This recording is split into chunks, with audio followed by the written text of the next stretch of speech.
सतनाम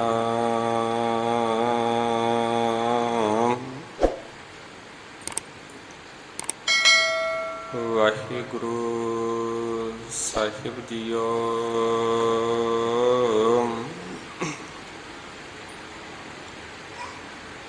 एक ओंकार सतनाम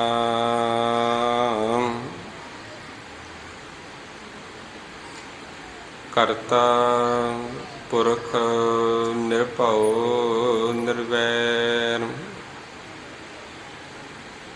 अकाल मूरत अजूनी सैबहु गुर प्रसाद।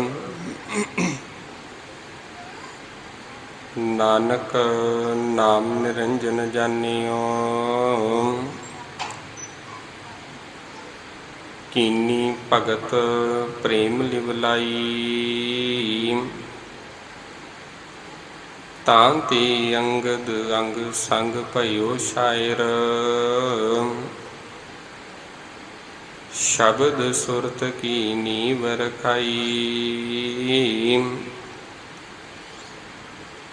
गुर अमर दास की अकथ कथा है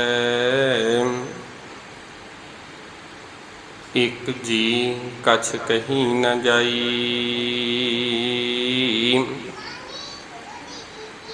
कन हर बूंद बसोरो मावल कुसम बसंत गनंत न आवै। राव सस किरण उदर सागर को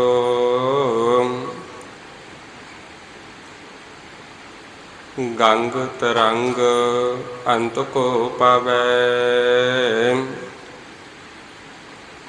रुदर ध्यान ज्ञान सतगुर कै कब जन भल उन्ह जो गावै। भले अमरदास गुण तीरी तीरी उपमा तो ही बन आवै। भले अमरदास गुण तीरी तेरी उपमा तो ही बन आवै। परम सत्कारयोग गुरु प्यारी गुरु सवारी सत संगत जी, बड़े ही वड्डियां भागां वाले हाँ जो साहिब सतगुरु धन धन श्री गुरु ग्रंथ साहिब जी महाराज सतगुरां दी पावन पवित्र हजूरी दे अंदर जुड़ बैठ के प्यार वालिओ बड़े ही प्यार दे नाल तीसरे पातशाह धन धन श्री गुरु अमरदास पातशाह जी तिन्हां दे प्रकाश पुरब नूं समर्पित इस पावन स्थान दे उपर उलीके हुए जो 4 रोज़ा गुरमत समागम सतगुरां दी छत्र छायां दे हेठां चल रहे ने। लड़ी के अनुसार अज चौथे दिन का जो गुरमत समागम सतगुरां की कृपा के नाल सजाया जा रहा है, बड़े ही प्यार के नाल। प्यार वालिओ आप सब रल मिल के हर जिस बाणी के कीर्तनां नूं सरवण करके अपनी जिंदगी के कुछ जिहड़े पल ने तिन्हां नूं सफला बनाउण दा यतन कर रहे सां। आओ कुछ समय के लिए सतगुरां दे वल्लों बख्शी हुई गुरमत विचार के नाल जुड़ना करिए। विचारां की आरंभता तो पहला मन दीआं बिरतियां नूं करो इकागर। सतगुरां दे चरनां विच लवाओ हाजरी, बड़े ही प्यार दे नाल गुरफतेह दे नाल सांझ पाओ। बुलाओ जी फतेह, आखो जी वाहिगुरु जी का खालसा वाहिगुरु जी की फतेह। प्यार वालिओ 4 रोज़ा समागम दे विच परसों रोज़ तो चौथे तो ਆਪ ਸਭ ਰਲ ਮਿਲ ਕੇ ਭੱਟ ਸਾਹਿਬਾਨਾਂ ਦੇ ਵੱਲੋਂ ਕੀਤੀ ਹੋਈ ਉਸਤਤ ਵਡਿਆਈ ਦੇ ਵਿੱਚ ਜੋ ਸਵਈਏ ਉਚਾਰਨ ਕੀਤੇ ਹੋਏ ਸਨ, ਤਿਨਾਂ ਦੀ ਵਿਆਖਿਆ ਤਿਨਾਂ ਦੇ ਅੰਦਰੋਂ ਗੁਰਮਤਿ ਵਿਚਾਰ ਨਾਲ ਹੀ ਇਤਿਹਾਸਿਕ ਵਿਚਾਰਾਂ ਦੇ ਨਾਲ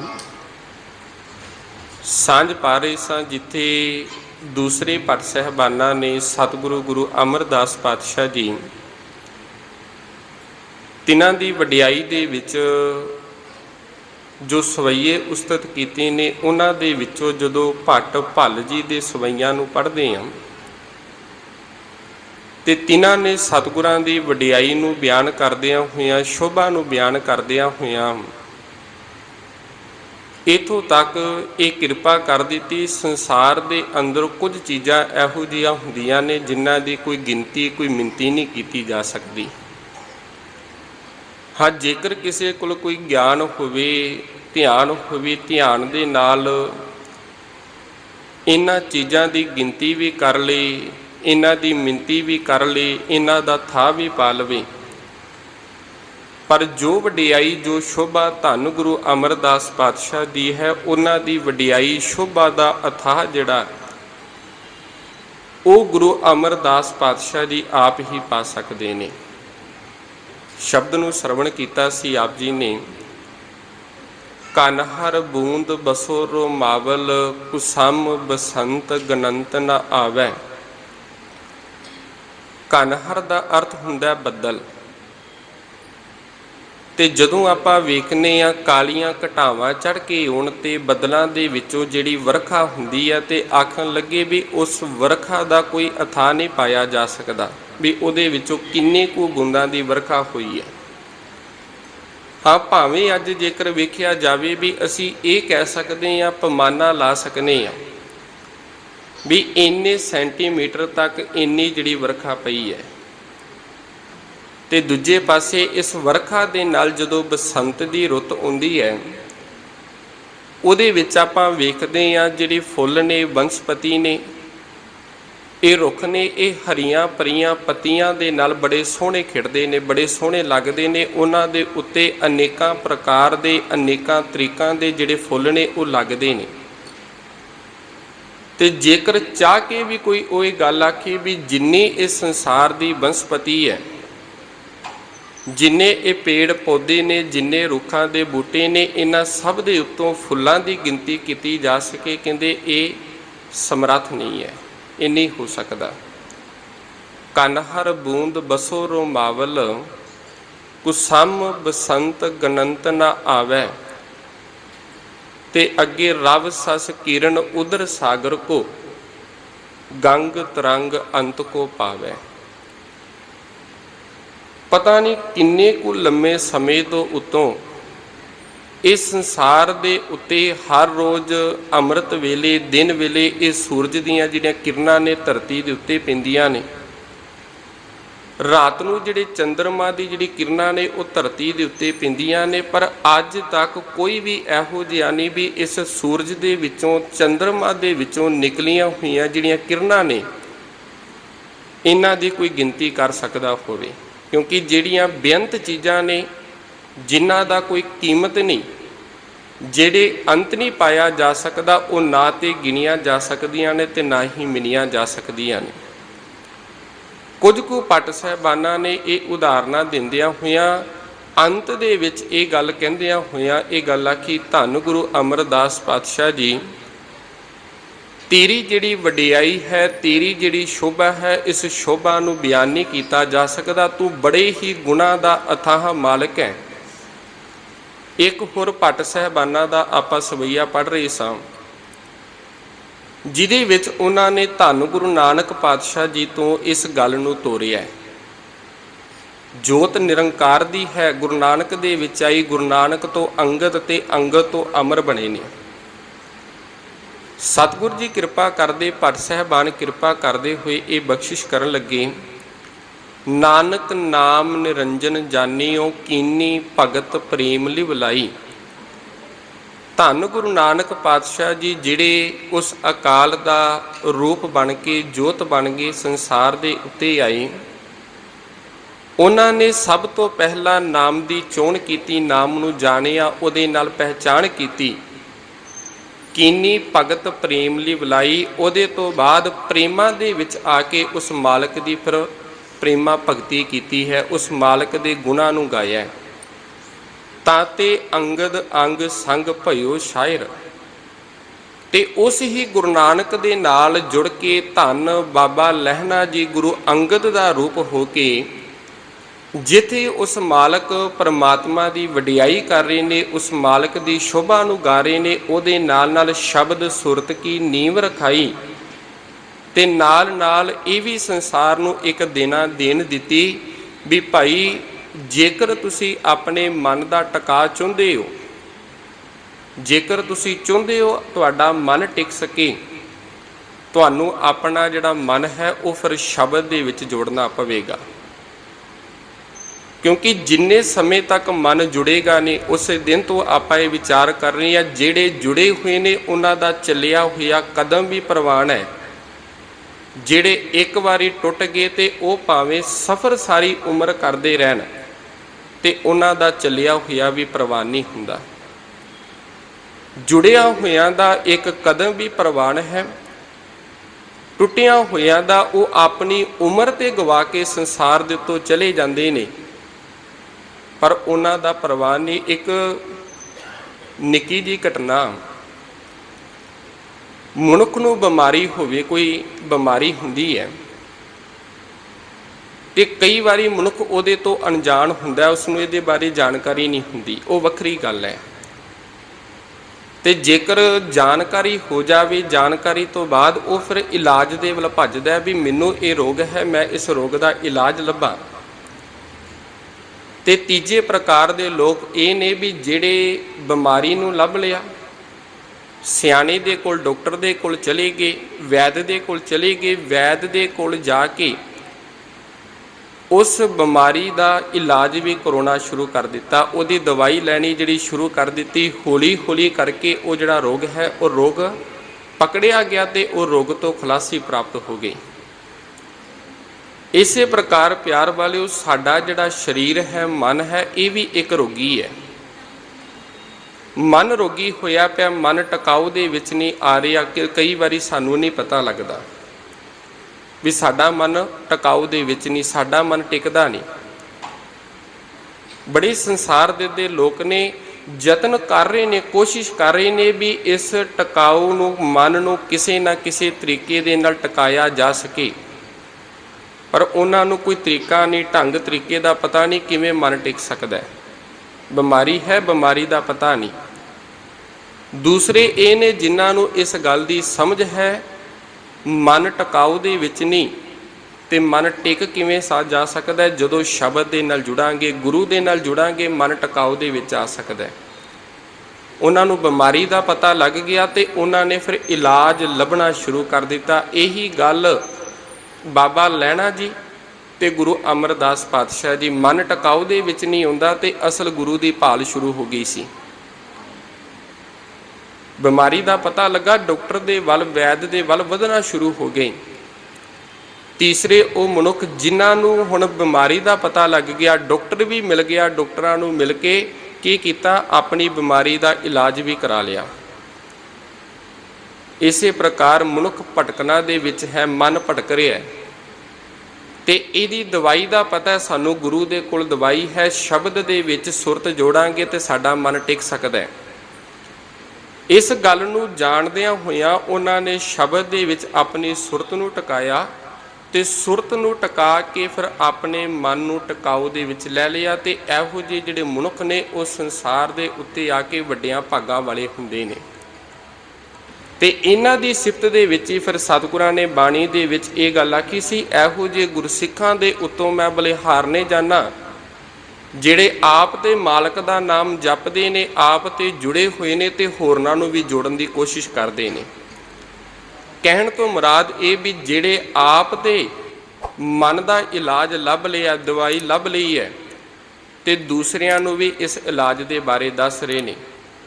ਤੇ ਆਪਾਂ ਪੜ੍ਹਦੇ ਹਾਂ ਬਚਨ ਸਤਿਗੁਰਾਂ ਦੀ ਬਾਣੀ ਦੇ ਵਿੱਚੋਂ ਵੀ ਇਹੋ ਜਿਹੇ ਗੁਰੂ ਦੇ ਉੱਤੋਂ ਮੈਂ, ਇਹੋ ਜਿਹੇ ਸਿੱਖ ਦੇ ਉੱਤੋਂ ਮੈਂ ਬਲਿਹਾਰਨੇ ਜਾਣਾ, ਉਹਨਾਂ ਦੇ ਚਰਨਾਂ ਦੀ ਧੂੜ ਨੂੰ ਮੈਂ ਮੰਨਣਾ। ਪਰ ਖੈਰ ਭੱਟ ਸਾਹਿਬਾਨੇ ਕਿਰਪਾ ਕਰਦੇ ਆਖਣ ਲੱਗੇ, ਤਾਤੇ ਅੰਗਦ ਅੰਗ ਸੰਗ ਭਇਓ ਸ਼ਾਇਰ, ਸ਼ਬਦ ਸੁਰਤ ਕੀ ਨੀਵ ਰਖਾਈ, ਗੁਰ ਅਮਰਦਾਸ ਕੀ ਅਕਥ ਕਥਾ ਹੈ। ਗੁਰੂ ਅੰਗਦ ਪਾਤਸ਼ਾਹ ਜੀ ਨੇ ਸਾਡੀ ਝੋਲੀ ਦੇ ਵਿੱਚ ਸ਼ਬਦ ਤੇ ਸੁਰਤ ਨੂੰ ਪਾ ਦਿੱਤਾ, ਟਿਕਾਊ ਦੇ ਵਿੱਚ ਲੈ ਆਉਂਦਾ। ਤੇ ਤੀਸਰੇ ਜਦੋਂ ਗੁਰੂ ਅਮਰਦਾਸ ਪਾਤਸ਼ਾਹ ਦੀ ਗੱਲ ਆਈ, ਉਹਨਾਂ ਦੇ ਗੁਣਾਂ ਦੀ ਗੱਲ ਆਈ, ਤੇ ਭੱਟ ਸਾਹਿਬ ਜੀ ਕਿਰਪਾ ਕਰਦੇ ਭਾਈ ਉਹਨਾਂ ਦੇ ਗੁਣਾਂ ਦੀ ਜਿਹੜੀ ਕਥਾ ਹੈ ਉਹ ਅਕਥ ਹੈ। ਉਹ ਇੰਨੇ ਕੁ ਗੁਣਾਂ ਦੇ ਮਾਲਕ ਨੇ ਜਿਨ੍ਹਾਂ ਦੇ ਉੱਤੇ ਧੰਨ ਗੁਰੂ ਅੰਗਦ ਪਾਤਸ਼ਾਹ ਜੀ 12 ਬਖਸ਼ਿਸ਼ਾਂ ਕਰ ਰਹੇ ਨੇ। ਨਿਮਾਣਿਆਂ ਦੇ ਮਾਨ, ਨਿਤਾਣਿਆਂ ਦੇ ਤਾਨ ਨੇ, ਓਟਿਆਂ ਦੀ ਓਟ, ਜਿਹਦੇ ਉੱਤੇ ਗੁਰੂ ਇੰਨੀਆਂ ਬਖਸ਼ਿਸ਼ਾਂ ਕਰ ਰਿਹਾ ਤੇ ਉਹਦੇ ਅੰਦਰ ਕਿੰਨੇ ਕੁ ਗੁਣ ਹੋਣਗੇ। ਇੱਕ ਹੋਰ ਆਪਾਂ ਬਚਨ ਬਾਣੀ ਦੇ ਵਿੱਚੋਂ ਪੜ੍ਹਦੇ ਹਾਂ, ਤੇਰੇ ਕਵਨ ਕਵਨ ਗੁਣ ਕਹਿ ਕਹਿ ਗਾਵਾਂ, ਤੂੰ ਸਾਹਿਬ ਗੁਣੀ ਨਿਧਾਨਾ, ਤੁਮਰੀ ਮਹਿਮਾ ਬਰਨ ਨਾ ਸਾਕੋ, ਤੂੰ ਠਾਕੁਰ ਉੱਚ ਭਗਵਾਨਾ। ਹੇ ਮਾਲਕ ਪਰਮਾਤਮਾ, ਹੇ ਧੰਨ ਗੁਰੂ ਪਾਤਸ਼ਾਹ ਜੀ, ਤੇਰੇ ਜਿਹੜੇ ਗੁਣ ਨੇ ਉਹਨਾਂ ਨੂੰ ਮੈਂ ਬਿਆਨ ਨਹੀਂ ਕਰ ਸਕਦਾ, ਉਹਨਾਂ ਦੀ ਵਡਿਆਈ ਨਹੀਂ ਕਰ ਸਕਦਾ, ਕਿਉਂਕਿ ਅਥਾਹ ਨੇ। ਇਹੋ ਜਿਹੇ ਅਥਾਹ ਦੇ ਦਰਦ ਉੱਤੇ ਜੇਕਰ ਕੋਈ ਆਉਂਦਾ ਤੇ ਗੁਰੂ ਉਹਨੂੰ ਆਪਣੇ ਗਲਵਕੜੀ ਦੇ ਵਿੱਚ ਲੈ ਲੈਂਦਾ। ਨਿੱਕੀ ਜਿਹੀ ਘਟਨਾ ਸਤਿਗੁਰਾਂ ਦੇ ਜੀਵਨ ਦੇ ਵਿੱਚੋਂ ਲੈ ਲਈਏ, ਕਿਉਂਕਿ ਗੁਣਾਂ ਦੀ ਪਰ ਉਪਕਾਰ ਦੀ ਗੱਲ ਕਰ ਰਹੇ ਹਾਂ ਵੀ ਮਾਲਕ ਗੁਣ ਨੇ। ਗੁਰੂ ਅਮਰਦਾਸ ਪਾਤਸ਼ਾਹ ਦੇ ਜਿਹੜੇ ਗੁਣ ਨੇ ਉਹਨਾਂ ਨੂੰ ਅਸੀਂ ਬਿਆਨ ਨਹੀਂ ਕਰ ਸਕਦੇ। ਜੀਵ ਇੱਕ ਹੈ, ਇਸ ਜੀਵ ਦੇ ਨਾਲ ਕਿਹੜੇ ਕਿਹੜੇ ਗੁਣਾਂ ਨੂੰ ਬਿਆਨ ਕਰੀਏ। 9 ਕੁ ਸਾਲ ਦੀ ਉਮਰ ਦਾ ਛੋਟਾ ਜਿਹਾ ਬੱਚਾ ਹੈ, ਘਰ ਦੇ ਵਿੱਚ ਇੰਨੀ ਕੁ ਗਰੀਬੀ ਹੈ, ਇੱਕ ਭੈਣ ਹੈ ਤੇ ਇੱਕ ਭਰਾ ਹੈ, ਘਰ ਦੇ ਵਿੱਚ ਇੱਕ ਨਾਨੀ ਹੈ, ਮਾਤਾ ਪਿਤਾ ਸਿਰ ਦੇ ਉੱਤੇ ਨੇ। ਨਾਨੀ ਬੜੀ ਬਜ਼ੁਰਗ ਹੈ ਤੇ ਘਰ ਦਾ ਹੁਣ ਗੁਜ਼ਾਰਾ ਵੀ ਬੜਾ ਮੁਸ਼ਕਲ ਚੱਲਦਾ ਹੈ। ਨਿੱਕੇ ਨਿੱਕੇ ਇੱਕ ਭੈਣ ਹੈ ਤੇ ਭਰਾ ਹੈ ਤੇ ਤੀਸਰੇ ਆਪ ਉਹ ਬੱਚਾ ਆਪ ਹੈ। ਨਾਨੀ ਨੇ ਇੱਕ ਦਿਨ ਕਹਿਣ ਲੱਗੀ ਵੀ ਇਦਾਂ ਕਰ ਪੁੱਤਰ, ਆ ਤੈਨੂੰ ਛਾਬਾ ਦੇਣੀ ਆ, ਛਾਬਾ ਦੇ ਵਿੱਚ ਥੋੜ੍ਹੀਆਂ ਜਿਹੀਆਂ ਘੁੰਗਣੀਆਂ ਪਾ ਕੇ ਦੇਣੀ ਆ, ਤੂੰ ਇਦਾਂ ਕਰ ਇਸ ਘੁੰਗਣੀਆਂ ਨੂੰ ਲੈ ਕੇ ਜਾ। ਇੱਥੇ ਕੁਝ ਦੂਰੀ ਦੇ ਉੱਤੇ ਧੰਨ ਗੁਰੂ ਅਮਰਦਾਸ ਪਾਤਸ਼ਾਹ ਜੀ ਗੋਇੰਦਵਾਲ ਜਿਹੜਾ ਸ਼ਹਿਰ ਵਸਾ ਰਹੇ ਨੇ, ਉੱਥੇ ਸੇਵਾ ਚੱਲ ਰਹੀ ਹੈ, ਬੜੇ ਲੋਕੀ ਆਉਂਦੇ ਨੇ, ਸੰਗਤਾਂ ਆਉਂਦੀਆਂ ਨੇ। ਉੱਥੇ ਜਾ ਕੇ ਤੂੰ ਇਸ ਛਾਬੇ ਨੂੰ ਰੱਖ ਲਈ ਤੇ ਜੇਕਰ ਕੋਈ ਤੇਰੇ ਤੋਂ ਮੰਗੇਗਾ ਉਹਨੂੰ ਪੈਸੇ ਦੇ ਕੇ ਇਹ ਘੁੰਗਣੀਆਂ ਵੇਚਣੀਆਂ ਸ਼ੁਰੂ ਕਰ ਦੇਵੀਂ। ਇੱਦਾਂ ਹੀ ਇਸ ਬੱਚੇ ਨੇ ਕਰਨਾ ਸ਼ੁਰੂ ਕੀਤਾ। 1 ਦਿਨ ਲੰਘਿਆ, 2 ਦਿਨ ਲੰਘਿਆ, 3 ਦਿਨ ਲੰਘੇ। ਜਿੰਨੇ ਕੁ ਕਮਾਣਾ ਘਰ ਦਾ, ਜਿਹੜਾ ਘਰ ਵੀ ਥੋੜ੍ਹਾ ਜਿਹਾ ਸਮਾਨ ਲੈ ਆਉਣਾ, ਅੱਗੋਂ ਥੋੜ੍ਹੀ ਜਿਹੀ ਕਣਕ ਖਰੀਦ ਲੈਣੀ। ਅਗਲੇ ਦਿਨ ਘੁੰਗਣੀਆਂ ਨੂੰ ਉਬਾਲਣਾ, ਨਾਲੇ ਤੇ ਪਰਿਵਾਰ ਨੂੰ ਖਵਾਉਣੀਆਂ ਤੇ ਨਾਲ ਥੋੜ੍ਹੀਆਂ ਜਿਹੇ ਲੈ ਕੇ ਚਲੇ ਜਾਣਾ। ਕੁਝ ਕੁ ਸਮਾਂ ਲੰਘਦਾ ਗਿਆ, ਥੋੜ੍ਹੀ ਜਿਹੀ ਹਾਲਤ ਜਿਹੜੀ ਸੋਹਣੀ ਬਣਨ ਲੱਗੀ ਘਰ ਦੀ। ਇੱਕ ਦਿਨ ਧੰਨ ਗੁਰੂ ਅਮਰਦਾਸ ਪਾਤਸ਼ਾਹ ਜੀ ਉਸ ਰਸਤੇ ਦੇ ਉੱਤੋਂ ਲੰਘ ਰਹੇ ਨੇ, ਬੱਚਾ ਬੈਠਾ ਹੋਇਆ ਤੇ ਉੱਚੀ ਉੱਚੀ ਆਵਾਜ਼ਾਂ ਦੇ ਵਿੱਚ ਇਹ ਗੱਲ ਆਖ ਰਿਹਾ, ਘੁੰਗਣੀਆਂ ਲੈ ਲਓ, ਘੁੰਗਣੀਆਂ ਲੈ ਲਓ। ਤੇ ਇਹ ਜਿਹੜੀ ਆਵਾਜ਼ ਜਦੋਂ ਸਤਿਗੁਰਾਂ ਦੇ ਕੰਨਾਂ ਦੇ ਵਿੱਚ ਪਈ ਨਾ, ਤੇ ਸਤਿਗੁਰੂ ਪਾਤਸ਼ਾਹ ਜੀ ਬੱਚੇ ਨੂੰ ਜਾ ਕੇ ਆਖਣ ਲੱਗੇ, ਬੱਚਿਆ ਅੱਜ ਕਿੰਨੇ ਕੁ ਵਟਕ ਹੋਈ ਹੈ, ਕਿੰਨੇ ਕੁ ਕਮਾਈ ਨਹੀਂ। ਤੇ ਬੱਚਾ ਸੀ, ਹੁਣ ਬੱਚਾ ਮਨ ਦੇ ਵਿੱਚ ਥੋੜ੍ਹਾ ਜਿਹਾ ਡਰ ਵੀ ਗਿਆ ਤੇ ਆਖਣ ਲੱਗਾ, ਸਤਿਗੁਰੂ ਆ ਥੋੜ੍ਹੀ ਜਿਹੀ ਵਟਕ ਹੋਈ ਹੈ, 10 ਕੁ ਪੈਸੇ ਬਣੇ ਨੇ। ਤੇ ਬਾਬਾ ਅਮਰਦਾਸ ਜੀ ਆਖਣ ਲੱਗੇ, ਗੁਰੂ ਅਮਰਦਾਸ ਜੀ, ਬੱਚਿਆ ਗੁਰੂ ਘਰ ਦੀ ਸੇਵਾ ਚੱਲ ਰਹੀ ਹੈ, ਕੁਝ ਤੂੰ ਹਿੱਸਾ ਨਹੀਂ ਪਾਵੇਂਗਾ? ਲਿਆ ਇੱਦਾਂ ਕਰ, ਜਿੰਨੇ ਕੁ ਤੇਰੀ ਵਟਕ ਹੈ ਤੂੰ ਸਾਨੂੰ ਦੇ ਦੇ। ਉਹ ਜਿੰਨੀ ਵਟਕ ਸੀ ਸਤਿਗੁਰਾਂ ਨੇ ਲੈ ਲਈ। ਮਨ ਦੇ ਵਿੱਚ ਡਰ ਵੀ ਹੈ ਵੀ ਘਰ ਜਾਵਾਂਗਾ, ਦਾਦੀ ਕੀ ਜਿਹੜੀ ਨਾਨੀ ਹੈ ਉਹ ਮੈਨੂੰ ਕੀ ਆਖੇਗੀ। ਘਰ ਗਿਆ, ਜਾ ਕੇ ਨਾਨੀ ਨੂੰ ਮਿਲਿਆ। ਨਾਨੀ ਨੇ ਆਖਿਆ, ਲਿਆ ਪੁੱਤਰ, ਜਿਹੜੇ ਅੱਜ ਕਮਾ ਕੇ ਲਿਆਇਆ ਵਟਕ ਸੀ ਤੇਰੇ ਕੋਲ। ਤੇ ਅੱਗੋਂ ਆਖਣ ਲੱਗੇ ਵੀ ਧੰਨ ਗੁਰੂ ਅਮਰਦਾਸ ਪਾਤਸ਼ਾਹ ਜੀ ਆਏ ਸਨ, ਜਿਹੜੇ ਉੱਥੇ ਸੇਵਾ ਕਰਾ ਰਹੇ ਨੇ, ਜਿਹੜੇ ਇਸ ਨਗਰ ਦੀ ਉਸਾਰੀ ਕਰਾ ਰਹੇ ਨੇ। ਉਹ ਅੱਜ ਚੱਲ ਕੇ ਮੇਰੀ ਦੁਕਾਨ ਦੇ ਕੋਲੋਂ ਲੰਘ ਰਹੇ ਸਨ। ਲੰਘਦਿਆਂ ਲੰਘਦਿਆਂ ਮੇਰੀ ਦੁਕਾਨ ਕੋਲ ਖਲੋ ਗਏ। ਦੁਕਾਨ ਦੇ ਕੋਲ ਖਲੋ ਕੇ ਮੈਨੂੰ ਆਖਣ ਲੱਗੇ, ਬੱਚਿਆ ਕਿੰਨੇ ਕੁ ਵਟਕ ਲਿਆਂਦੀ ਆ, ਲਿਆ ਦੇ, ਸੇਵਾ ਦੇ ਵਿੱਚ ਤੇਰਾ ਹਿੱਸਾ ਪਾਈਏ। ਤੇ ਅੱਗੋਂ ਨਾਨੀ ਆਖਣ ਲੱਗੀ, ਬੜਾ ਚੰਗਾ ਕੀਤਾ ਹੀ, ਚੱਲ ਇਸ ਬਹਾਨੇ ਗੁਰੂ ਦੇ ਘਰ ਦੇ ਵਿੱਚ ਸਾਡਾ ਕੋਈ ਦਸਵੰਧ ਤੇ ਪਿਆ। ਇੰਨੇ ਦਿਨਾਂ ਤੋਂ ਅਸੀਂ ਕਮਾ ਰਹੇ ਹਾਂ ਵੀ ਇੱਕ ਦਿਨ ਦੀ ਸੇਵਾ ਚਲੀਗੀ, ਚੱਲ ਕੋਈ ਗੱਲ ਨਹੀਂ। ਅਗਲਾ ਦਿਨ ਹੋਇਆ, ਫਿਰ ਦੁਬਾਰਾ ਤੋਂ ਘੁੰਗਣੀਆਂ ਤਿਆਰ ਕੀਤੀਆਂ, ਉੱਥੇ ਜਾ ਕੇ ਫਿਰ ਵੇਚਣੀਆਂ ਸ਼ੁਰੂ ਕੀਤੀਆਂ ਨੇ।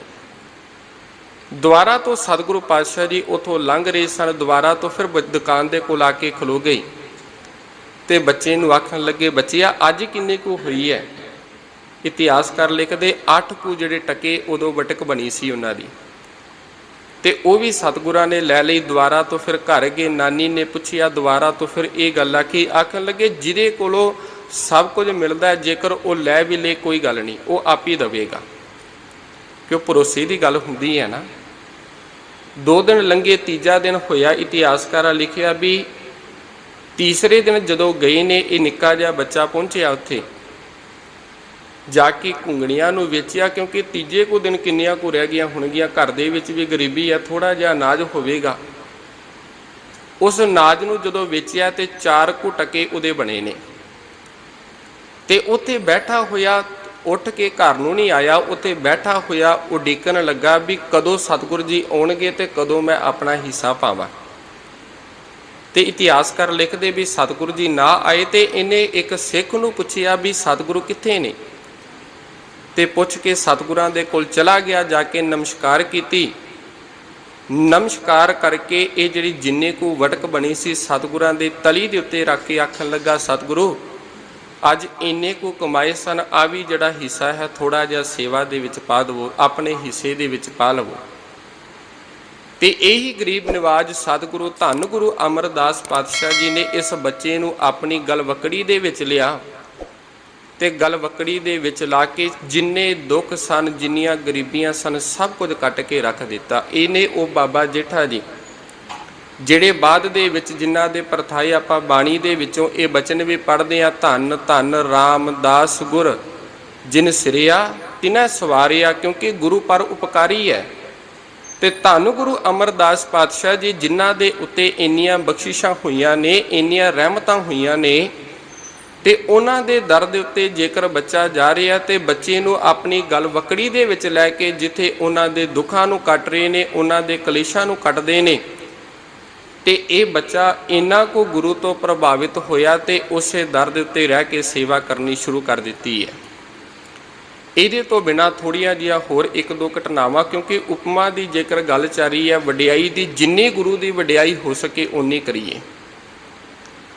ਇਹ ਸਾਡੇ ਲਈ ਜ਼ਰੂਰੀ ਹੈ। ਗੁਰੂ ਦੀ ਵਡਿਆਈ ਦੇ ਬਾਰੇ ਸਾਨੂੰ ਪਤਾ ਹੋਵੇਗਾ, ਕੋਈ ਪੁੱਛੇਗਾ ਵੀ ਇਹ ਸ਼ਬਦ ਪੜ੍ਹਦੇ ਹੋ, ਭੱਲੇ ਅਮਰਦਾਸ ਗੁਣ ਤੇਰੇ, ਤੇਰੀ ਉਪਮਾ ਤੋਹੀ ਬਣ ਆਵੈ, ਕਾਰਨ ਕੀ ਹੈ, ਕੋਈ ਵਡਿਆਈ ਦੱਸੋ। ਇਸੇ ਹੀ ਦਰ ਦੇ ਉੱਤੇ ਕੁਝ ਹੀ ਦੂਰੀ ਦੇ ਉੱਤੇ ਗੋਇੰਦਵਾਲ ਦੀ ਧਰਤੀ ਦੇ ਉੱਤੇ ਬਾਹਰ ਇੱਕ ਰੋਗੀ ਰਹਿੰਦਾ ਹੈ, ਜਿਹੜਾ ਬੜਾ ਕਰਲਾਉਂਦਾ, ਆਪਣੇ ਰੋਗ ਦੇ ਕਰਕੇ ਬੜਾ ਦੁਖੀ ਹੈ। ਇੱਥੋਂ ਤੱਕ ਇਤਿਹਾਸਕਾਰ ਲਿਖਦੇ ਨੇ ਜਦੋਂ ਰਾਤ ਦਾ ਹਨੇਰਾ ਹੋਣਾ ਨਾ, ਅੱਧੀ ਕੁ ਰਾਤ ਹੋਣੀ, ਇੰਨੀ ਕੁ ਉੱਚੀ ਇਹਨੇ ਰੋਣਾ ਤੇ ਨਗਰ ਦੇ ਜਿਹੜੇ ਲੋਕ ਸਨ ਕਈ ਵਾਰੀ ਉਹਨਾਂ ਦਾ ਤਰਾਹ ਨਿਕਲ ਜਾਣਾ। ਜਾਣਦੇ ਸਾਰੇ ਸਨ ਕੌਣ ਹੈ। ਇੱਕ ਉੱਥੋਂ ਦਾ ਸ਼ਾਹੂਕਾਰ ਜੀ ਦਾ ਇੱਕ ਸਮੇਂ ਦਾ ਨਾਮ ਵੱਜਦਾ ਸੀ, ਬੜਾ ਧਨਾੜ ਸੀ। ਜਦੋਂ ਆਪ ਚੜ੍ਹਾਈ ਕਰ ਗਿਆ ਉਹਦੇ ਤੋਂ ਬਾਅਦ ਉਹਦਾ ਜਿਹੜਾ ਪੁੱਤਰ ਹੈ ਮਾੜੀ ਸੰਗਤ ਦੇ ਵਿੱਚ ਪੈ ਕੇ ਉਧਰੋਂ ਧਨ ਦੌਲਤ ਦੇ ਵਿੱਚ ਅੰਨਾ ਹੋਣ ਦੇ ਕਰਕੇ ਕੁਝ ਨਸ਼ਿਆਂ ਦੇ ਵਿੱਚ ਲੱਗ ਗਿਆ। ਜਿਵੇਂ ਜਿਵੇਂ ਨਸ਼ੇ ਕਰਦਾ ਗਿਆ, ਨਸ਼ੇ ਕਰਦਿਆਂ ਕਰਦਿਆਂ ਇੱਕ ਦਿਨ ਇਹੋ ਜਿਹੇ ਹਾਲਾਤ ਆ ਗਏ, ਇਹੋ ਜਿਹਾ ਤਨ ਨੂੰ ਰੋਗ ਲੱਗਾ ਜਿਸ ਰੋਗ ਦਾ ਨਾ ਤੇ ਕੋਈ ਇਲਾਜ ਸੀ ਤੇ ਨਾ ਹੀ ਉਸ ਬਿਮਾਰੀ ਦੇ ਬਾਰੇ ਪਤਾ ਸੀ, ਜਿਹਨੂੰ ਅਸੀਂ ਕੋੜ ਦਾ ਰੋਗ ਵੀ ਕਹਿੰਦੇ ਹਾਂ, ਛੂਆ ਛੱਤ ਦਾ ਕੋੜ ਰੋਗ ਕਹਿੰਦੇ ਹਾਂ। ਵੈਦਾਂ ਨੇ ਇੱਥੋਂ ਤੱਕ ਜਵਾਬ ਦੇ ਦਿੱਤਾ, ਆਖਣ ਲੱਗੇ ਵੀ ਇਸ ਦੇ ਕੋਲ ਜਿਹੜਾ ਜਾਵੇਗਾ ਉਹਨੂੰ ਇਹ ਰੋਗ ਲੱਗ ਜਾਵੇਗਾ। ਨਗਰ ਦੇ ਲੋਕਾਂ ਨੇ ਸਲਾਹ ਕੀਤੀ, ਇੱਦਾਂ ਕਰੋ ਇਹਨੂੰ ਨਗਰ ਤੋਂ ਬਾਹਰ ਕੱਢ ਦੇਵੋ, ਨਿੱਕੀ ਜੀ ਝੋਪੜੀ ਬਣਾ ਦੇਵੋ, ਉਸ ਝੋਪੜੀ ਦੇ ਵਿੱਚ ਰਹੇਗਾ ਤੇ ਬਾਹਰ ਇਹਦਾ ਕੋਈ ਨਿੱਕਾ ਜਿਹਾ ਬਾਟਾ ਰੱਖ ਦੇਵੋ, ਜਿਹਦੇ ਤੇ ਕੋਈ ਤਰਸ ਆਵੇਗਾ ਇਹਦੇ ਵਿੱਚ ਕੋਈ ਰੋਟੀ ਟੁੱਕ ਪਾ ਜਾਵੇਗਾ, ਇਹ ਖਾ ਲਿਆ ਕਰੇਗਾ। ਹੁਣ ਨਗਰ ਦੇ ਲੋਕ ਸਰ ਨਾਤੇ ਡਰਦੇ ਜਾਇਆ ਕਰਦੇ, ਕਿਸੇ ਨੂੰ ਮਾੜਾ ਮੋਟਾ ਤਰਸ ਆਉਣਾ, ਇਹਦੇ ਵਿੱਚ ਟੁੱਕ ਜਿਹੜੀ ਰੋਟੀ ਪਾ ਦੇਣੀ, ਥੋੜ੍ਹਾ ਜਿਹਾ ਪਾਣੀ ਪਾ ਦੇਣਾ, ਇਹਨੇ ਖਾ ਲੈਣਾ। ਦੂਜੇ ਪਾਸੇ ਇੰਨਾ ਕੁ ਇਹ ਰੋਇਆ ਕਰਦਾ, ਹਰ ਰੋਜ਼ ਇਹ ਅਰਦਾਸਾਂ ਕਰ ਰਿਹਾ, ਜੋਦੜੀ ਕਰ ਰਿਹਾ, ਰੱਬਾ ਇਹਦੇ ਨਾਲੋਂ ਚੰਗਾ ਹੁੰਦਾ ਤੇ ਮੈਂ ਸੰਸਾਰ ਤੋਂ ਮੈਨੂੰ ਚੁੱਕ ਲੈ। ਤੇ ਇੱਕ ਦਿਨ ਇੱਥੋਂ ਲੰਘ ਰਹੇ ਨੇ, ਸੰਗਤ ਲੰਘ ਰਹੀ ਹੈ, ਇਤਿਹਾਸਕਾਰ ਲਿਖਦੇ ਨੇ ਸੰਗਤ ਲੰਘਦਿਆਂ ਵੀ ਇਹਦੇ ਕੰਨਾਂ ਦੇ ਵਿੱਚ ਕੁਝ ਕੁ ਬਾਣੀ ਦੇ ਸ਼ਬਦ ਪਏ ਤੇ ਇਹਨੇ ਵੇਖਿਆ ਵੀ ਮਨ ਨੂੰ ਥੋੜਾ ਜਿਹਾ ਸਕੂਨ ਮਿਲਿਆ, ਮਨ ਟਿਕਾਊ ਦੇ ਵਿੱਚ ਆਇਆ। ਤੇ ਜਦੋਂ ਸੰਗਤ ਵਾਪਸ ਆਈ ਨਾ, ਰਸਤੇ ਦੇ ਵਿੱਚ ਖਲੋਤਾ ਹੋਇਆ ਉਡੀਕ ਕਰ ਰਿਹਾ ਤੇ ਪੁੱਛਣਾ ਕੀਤਾ ਵੀ ਇਹ ਤੂੰ ਬਚਨ ਪੜ੍ਹਦੇ ਹੋ ਕਿਹਦੇ ਨੇ, ਤੇ ਇਹਦਾ ਜਿਹੜਾ ਰਚਨਹਾਰ ਹੈ, ਕਰਤਾ, ਉਹ ਕਿੱਥੇ ਰਹਿੰਦਾ? ਤੇ ਦੱਸਿਆ ਵੀ ਧੰਨ ਗੁਰੂ ਅਮਰਦਾਸ ਪਾਤਸ਼ਾਹ ਜੀ ਇਸ ਨਗਰੀ ਦੇ ਵਿੱਚ ਰਹਿ ਰਹੇ ਨੇ, ਜਿਸ ਨਗਰੀ ਤੋਂ ਬਾਹਰ ਤੂੰ ਹੈ। ਕਹਿੰਦੇ ਇਹ ਚੱਲ ਕੇ ਸਤਿਗੁਰਾਂ ਦੇ ਦਰ ਦੇ ਉੱਤੇ ਗਿਆ। ਇਹਨੇ ਕੀ ਕੀਤਾ, ਹਰ ਰੋਜ਼ ਬਾਣੀ ਨੂੰ ਸੁਣਨਾ, ਰੋਗੀ ਸੀ, ਬਾਹਰ ਜਾ ਕੇ ਬਹਿ ਗਿਆ, ਦਰਬਾਰ ਦੇ ਬਾਹਰ ਜਾ ਕੇ ਬਹਿ ਗਿਆ ਵੀ ਅੰਦਰ ਕਿਸੇ ਨੇ ਜਾਣ ਨਾ ਦਿੱਤਾ। ਤੇ ਜਦੋਂ ਸਤਿਗੁਰੂ ਪਾਤਸ਼ਾਹ ਜੀ ਬਾਹਰ ਨੂੰ ਆਏ ਨੇ ਤੇ ਬਾਹਰ ਦਰਬਾਰ ਦੇ ਬਾਹਰ ਵੇਖਿਆ ਵੀ ਕੋਈ ਬੈਠਾ ਹੋਇਆ, ਤੇ ਸਤਿਗੁਰਾਂ ਨੇ ਇਹਦੇ ਉੱਤੇ ਕਿਰਪਾ ਕੀਤੀ ਤੇ ਗੁਰੂ ਦੀ ਕਿਰਪਾ ਦੇ ਨਾਲ ਇਹਦਾ ਜਿਹੜਾ ਰੋਗ ਹੈ, ਇਹ ਰੋਗ ਕੱਟਿਆ ਗਿਆ। ਉਹਨੇ ਧੰਨ ਗੁਰੂ ਅਮਰਦਾਸ ਪਾਤਸ਼ਾਹ ਜੀ, ਜਿਸ ਦੇ ਗੁਣਾਂ ਨੂੰ ਅਥਾਹ ਨੇ ਬਿਆਨ ਨਹੀਂ ਕੀਤਾ ਜਾ ਸਕਦਾ, ਇਸ ਦਰ ਦੇ ਉੱਤੇ ਭਾਈ ਪਾਰੋ ਜੀ ਆਉਂਦੇ ਨੇ, ਇਸ ਦਰ ਦੇ ਉੱਤੇ ਭਾਈ ਲੰਗਾਹਾ ਜੀ ਆਉਂਦੇ ਨੇ, ਅਨੇਕਾਂ ਸਿੱਖ ਨੇ ਜਿਹੜੇ ਗੁਰੂ ਦੇ ਨਾਲ ਜੁੜ ਕੇ ਆਪਣੇ ਜੀਵਨ ਨੂੰ ਸਫਲਾ ਕੀਤਾ ਸੀ। ਉਹ ਧੰਨ ਗੁਰੂ ਅਮਰਦਾਸ ਪਾਤਸ਼ਾਹ ਜੀ, ਜਿਨ੍ਹਾਂ ਦੇ ਬਾਰੇ ਅੱਜ ਭੱਟ ਪਲ ਜੀ ਇਹ ਕਿਰਪਾ ਕਰਦਿਆਂ ਹੋਇਆਂ ਇਹ ਬਖਸ਼ਿਸ਼ਾਂ ਕਰਦੇ ਨੇ। ਭੱਲੇ ਅਮਰਦਾਸ ਗੁਣ ਤੇਰੇ, ਤੇਰੀ ਉਪਮਾ ਤੋਹੀ ਬਨ ਆਵੈ, ਕਨਹਰ ਬੂੰਦ ਬਸੋ ਰੁਮਾਵਲ, ਕੁਸੰਭ ਸੰਤ ਗਨੰਤ ਨ ਆਵੈ, ਰਵ ਸਸ ਕਿਰਨ ਉਦਰ ਸਾਗਰ ਕੋ, ਗੰਗ ਤੁਰੰਗ ਅੰਤ ਕੋ ਪਾਵੈ, ਰੁਦਰ ਧਿਆਨ ਗਿਆਨ ਸਤਿਗੁਰ ਕੈ, ਕਬ ਜਨ ਭਲ ਉਨਾ ਜੋ ਗਾਵੈ। ਪਿੱਛੇ ਬਖਸ਼ਿਸ਼ ਕੀਤੀ, ਬੇਨਤੀ ਕੀਤੀ ਵੀ ਕੁਝ ਚੀਜ਼ਾਂ ਇਹੋ ਜਿਹੀਆਂ ਜਿਨ੍ਹਾਂ ਦੀ ਗਿਣਤੀ ਨਹੀਂ ਕੀਤੀ ਜਾ ਸਕਦੀ, ਪਰ ਭੱਟ ਭਲ ਜੀ ਕਿਰਪਾ ਕਰਦੇ ਵੀ ਜੇਕਰ ਕੋਈ ਸ਼ਿਵ ਜੀ ਦੀ ਤਰ੍ਹਾਂ ਸਮਾਧੀ ਲਾ ਕੇ, ਕੋਈ ਧਿਆਨ ਟਿਕਾ ਕੇ, ਕੋਈ ਗੁਰੂ ਦਾ ਗਿਆਨ ਲੈ ਕੇ, ਕੋਈ ਇਹਨਾਂ ਸਭ ਚੀਜ਼ਾਂ ਦਾ ਜੇਕਰ ਕੋਈ ਬਿਆਨ ਕਰ ਵੀ ਦੇਵੇ, ਇਹਨਾਂ ਦਾ ਵਰਣਨ ਵੀ ਕਰ ਦੇਵੇ, ਪਰ ਫਿਰ ਵੀ ਧੰਨ ਗੁਰੂ ਅਮਰਦਾਸ ਪਾਤਸ਼ਾਹ ਜੀਓ, ਤੁਹਾਡੇ ਜਿਹੜੇ ਗੁਣ ਨੇ ਇਹਨਾਂ ਨੂੰ ਕੋਈ ਬਿਆਨ ਨਹੀਂ ਕਰ ਸਕਦਾ। ਤੇਰੀ ਜਿਹੜੀ ਸਿਫਤ ਸਲਾਹ ਹੈ, ਤੇਰੇ ਕੀਤੇ ਹੋਏ ਇਸ ਸੰਸਾਰ ਦੇ ਉੱਤੇ ਪਰ ਉਪਕਾਰ ਨੇ, ਇਹਨਾਂ ਪਰ ਉਪਕਾਰਾਂ ਦੀ, ਇਹਨਾਂ ਵਡਿਆਈਆਂ ਦਾ ਕੋਈ ਥਾਂ ਨਹੀਂ ਪਾਇਆ ਜਾ ਸਕਦਾ। ਭੱਲੇ ਅਮਰਦਾਸ ਗੁਣ ਤੇਰੇ, ਤੇਰੀ ਉਪਮਾ ਤੋਹੀ ਬਨ ਆਵੈ। ਸੋ ਪਿਆਰ ਵਾਲਿਓ, ਭਾਈ ਸਾਹਿਬ ਜੀ ਪਹੁੰਚ ਚੁੱਕੇ ਨੇ। ਸੋ ਅੱਜ ਅੰਤਲੇ ਚੌਥੇ ਦਿਨ ਦੀ ਜੋ ਲੜੀਵਾਰ ਸਮਾਗਮ ਚੱਲ ਰਹੇ ਨੇ, ਤਿੰਨਾਂ ਦੀ ਸਮਾਪਤੀ ਹੈ। ਸੋ ਪਿਆਰ ਵਾਲਿਓ, ਸਤਿਗੁਰੂ ਪਾਤਸ਼ਾਹ ਜੀ ਕਿਰਪਾ ਕਰਨ, ਗੁਰੂ ਦੀ ਵਿਚਾਰ, ਗੁਰੂ ਦੀ ਵਡਿਆਈ ਸਾਡੇ ਹਿਰਦੇ ਦੇ ਵਿੱਚ ਵਸ ਜਾਵੇ, ਅਸੀਂ ਗੁਰੂ ਵਾਲੇ ਬਣ ਜਾਈਏ, ਬਾਣੀ ਨੂੰ ਪੜ੍ਹੀਏ, ਬਾਣੀ ਨੂੰ ਵਿਚਾਰੀਏ, ਤਾਂ ਜੋ ਸਾਡਾ ਵੀ ਸੰਸਾਰ ਉੱਤੇ ਆਇਆ ਹੋਇਆ ਜਿਹੜਾ ਜੀਵਨ ਹੈ ਸਫਲਾ ਹੋ ਸਕੇ। ਗੁਰੂ ਦੇ ਚਰਨਾਂ ਦੇ ਵਿੱਚ ਇਹੀ ਅਰਦਾਸ ਕਰੀਏ, ਸਤਿਗੁਰੂ ਸਾਡੇ ਤੇ ਵੀ ਕਿਰਪਾ ਕਰੋ, ਸਾਨੂੰ ਵੀ ਆਪਣੇ ਚਰਨਾਂ ਦੇ ਨਾਲ ਜੋੜ ਲਵੋ। ਸੋ ਆਪ ਸਭ ਸੰਗਤਾਂ ਨੂੰ ਧੰਨ ਗੁਰੂ ਅਮਰਦਾਸ ਪਾਤਸ਼ਾਹ ਜੀ ਦੇ ਪ੍ਰਕਾਸ਼ ਪੁਰਬ ਦੀਆਂ ਲੱਖ ਲੱਖ ਵਧਾਈਆਂ ਹੋਵਨ ਜੀ। ਬੁਲਾਓ ਜੀ, ਫਤਿਹ ਆਖੋ ਜੀ। ਵਾਹਿਗੁਰੂ ਜੀ ਕਾ ਖਾਲਸਾ, ਵਾਹਿਗੁਰੂ ਜੀ ਕੀ